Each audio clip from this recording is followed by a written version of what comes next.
আল্লাহ তাআলা আপনি খিজির হবেন আলাইহিস সালাম, যে কিনা অনেক দূর পর্যন্ত দেখতে পারে, যা মূসা আলাইহিস সালাম পর্যন্ত পারেন নাই। সুবহানাল্লাহ। আসেন, এই খিজির আলাইহিস সালামকেই আল্লাহ পাক বলেছেন শেষ জামানার সবচেয়ে জ্ঞানী মানুষ। মানে জামানা না, পুরো ইউনিভার্সের সবচেয়ে জ্ঞানী মানুষ। মূসা আলাইহিস সালাম বলেছিলেন আমার চেয়ে জ্ঞানী কেউ নেই, আল্লাহ পাক বলেছেন খিজির আছে। শেষ জামানার সূরা আল কাহফ এর মধ্যে তার কথা আছে। এটা আপনাকে ডাইরেকশন দিচ্ছে যে শেষ জামানায় যদি আপনি হকপন্থী হতে চান, আলোর সন্ধান পেতে চান, খিদির আলাইহিস সালামের মতো দূরদর্শিতা সম্পন্ন হতে হবে। আল্লাহ পাক তৌফিক দান করুন।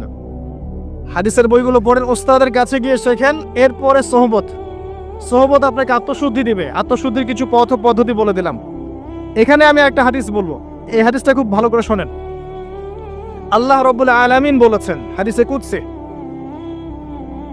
যে আল্লাহ পাক যেগুলো ফরজ করেছেন, ওয়াজিব করেছেন, এগুলো যখন একজন বান্দা নিয়মিত করতে থাকে এবং এর সাথেও নফল কাজ করতে থাকে, আল্লাহ পাক সেই বান্দাকে ভালোবেসে ফেলেন।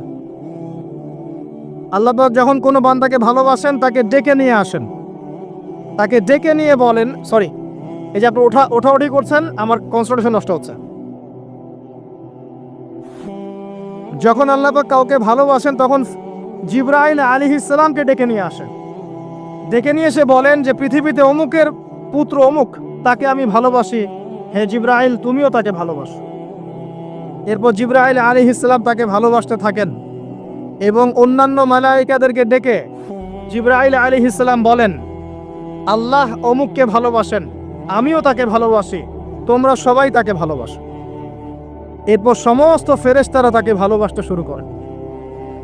এরপর ফেরেশতা মণ্ডলী পৃথিবীতে আসেন, এসে দুনিয়াবাসীকে উদ্দেশ্য করে বলেন যে অমুকের পুত্র অমুককে আল্লাহ ভালোবাসেন, জিবরাইল ভালোবাসে, আমরা ভালোবাসি, তোমরা সবাই তাকে ভালোবাসো। এরপর দুনিয়ার মানুষদের কাছে তার মর্যাদা বাড়িয়ে দেওয়া হয়, তার দিকে মানুষের মনকে ঘুরিয়ে দেওয়া হয় এবং তার প্রতি মানুষের ভালোবাসা সৃষ্টি করে দেওয়া হয়।